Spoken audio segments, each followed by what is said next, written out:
கிறிஸ்து இயேசுவில் அன்பிற்கினிய சகோதரர்களே, சகோதரிகளே,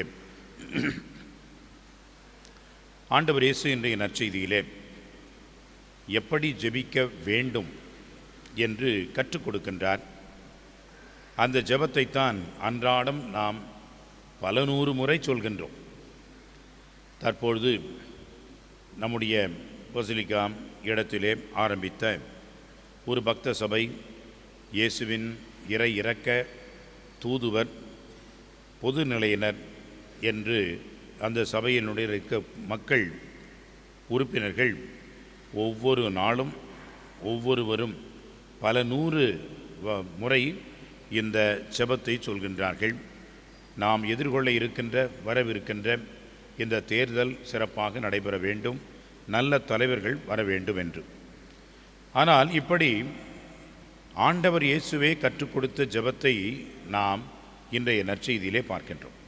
எனவே இப்படி ஜெபியுங்கள் என்று ஆண்டவர் நமக்கு அறிவுறுத்துகிறார். ஆனால் அதற்கு முன்பாக இப்படி நீங்கள் ஜெபிக்க கூடாது, வேண்டாம் என்பதையும் நமக்கு எடுத்துரைக்கின்றார். முதலிலே பாருங்கள், நீங்கள் வேண்டுகின்ற பொழுது பிற இனத்தாரை போன்று பிதற்ற வேண்டாம். பிதற்ற வேண்டாம் என்று சொல்வது உளர வேண்டாம். நம்ம என்ன ஜெபிக்கிறோம் அப்படின்னு புரியாமல் அறியாமல் நீங்கள் கத்த வேண்டாம். ஏனென்றால் இதே நேரங்களிலே காலங்களிலே இன்னொரு குழுவினர் அல்லது மற்ற வகுப்பினர், மற்ற நம்பிக்கையாளர்கள், அவர்களுடைய தெய்வங்களிலே இருந்த குழுவினர் இருந்தார்கள். உதாரணமாக பாவால் தெய்வத்தை வழிபட்ட அந்த காலத்திலே இருந்த ஒரு குழுவினர்.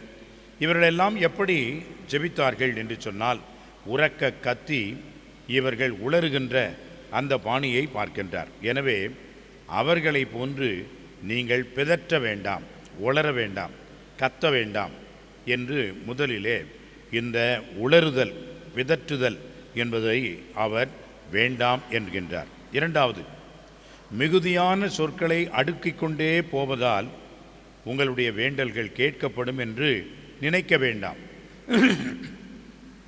சில நேரங்களிலே ஜெபம் என்று சொன்னாலே வளவளன்னு கடைசி வரைக்கும் பேசிக்கிட்டே இருக்கிறது, எதையாவது எடுத்து வாசிச்சுக்கிட்டே இருக்கிறது.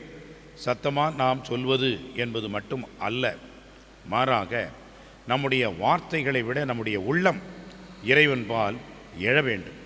அப்படி என்றால் நாம் வார்த்தைகளை கண்டிப்பாக சொல்ல வேண்டும். வார்த்தைகளினால் தான் நம்முடைய உள்ளத்தை இறைவன்பால் எழுப்ப முடியும். எனவே ஆண்டவர் என்ன சொல்கின்றார்? வெறும் வார்த்தை மட்டும் அல்ல, உங்களுடைய எண்ணம், உங்களுடைய உள்ளம், உங்களுடைய முழு சிந்தனை அனைத்தையும் அந்த வார்த்தையிலே வைத்து நீங்கள் இறைவனிடம் உங்களுடைய இதயத்தை எழுப்புங்கள். எனவே வார்த்தைகளை அதிகமாக அடுக்க வேண்டாம் என்று சொல்கின்றார். மூன்றாவதாக பாருங்கள், நீங்கள் கேட்கும் முன்னரே உங்கள் தேவையை உங்கள் தந்தை அறிந்திருக்கிறார் என்று நினைத்து ஜெபியுங்கள். எனவே நாம் ஜெபிக்கின்ற பொழுது எனக்கு இதை கொடு, அதை கொடு, அப்படி செய், இப்படி செய் என்று கடவுளுக்கு கட்டளையிடுகின்ற வகை உண்மையான ஜெபம் அல்ல. கடவுளுக்கு தெரியும் இன்றைக்கு எனக்கு என்ன வேண்டும், நான் என்ன செய்ய போகிறேன் என்று தெரியும். அதனால் நம்ம எதையும் சொல்ல தேவையில்லையா? நாம் பூசையில் பல கருத்துக்களை வாசிக்கின்றோம். எனவே இந்த கருத்துக்களை எல்லாம் நாம் சொல்ல வேண்டிய அவசியம் இல்லையா என்று நாம் நினைக்கலாம். கண்டிப்பாக ஜெபிப்பதற்கு இது உதவியாக இருக்கிறது. ஆனால் நமக்கு வேண்டிய பல்வேறு நலன்களை நம்மை விட அதிகமாக இறைவன் நினைக்கின்றார், கொடுக்கின்றார் என்ற நம்பிக்கை வேண்டும். சில நேரங்களிலே நாம் திருப்பலி கருத்துக்கள் அல்லது ஜெபங்களை நாம் சொல்லிவிட்டு நம்முடைய இஷ்டம் போல நாம் வாழ்வோம், இருப்போம் என்று சொன்னால் நடக்காது. நான் பரீட்சையிலே 100க்கு 100 மார்க் வாங்க வேண்டும் என்று சொன்னால் 100க்கு 100% நான் உட்கார்ந்து படிக்க வேண்டும், நான் அதற்காக உழைக்க வேண்டும். இல்லாவிட்டால் மந்திரத்தில் மாங்காய் விழாது. நான் கடவுளிடம் வேண்டிக் கொண்டேன், எனவே 100க்கு 100% கடவுள் எனக்கு கொடுப்பார். எப்படி கொடுப்பார்? எனவே ஆண்டவர் நமக்கு நன்மையை பொழிகின்ற நல்ல தந்தையாக இருக்கின்றார். எனவே எனக்கு கொடுப்பார் என்ற நம்பிக்கையிலே நாம் ஜெபிக்க வேண்டும்.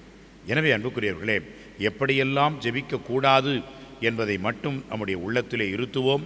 முதலிலே பிற இனத்தாரை போன்று உளர வேண்டாம், பதட்டமடைய வேண்டாம், பிதற்ற வேண்டாம் என்பதையும், அதிகமான வார்த்தைகளை அடுக்கிக் கொண்டே போவதனால் நாம் ஜெபிக்கின்றோம் என்று நினைக்க வேண்டாம். மூன்றாவது, நாம் என்ன தேவையில் இருக்கின்றோம் என்பதை இறைவன் முன்னரே அறிந்து நமக்கு கொடுக்கின்ற ஒரு நல்ல தந்தையாக இருக்கின்றார் என்ற நம்பிக்கையிலே நாம் இருப்போம். இப்படி நாம் ஜெபித்தால், குறிப்பாக இந்த தவக்காலத்திலே இறைவனுக்கு ஏற்ற ஒரு செப வாழ்வாக நம்முடைய முயற்சிகள் அமையும், இறைவனுக்கு ஏற்றதாக இருக்கும். ஆமென்.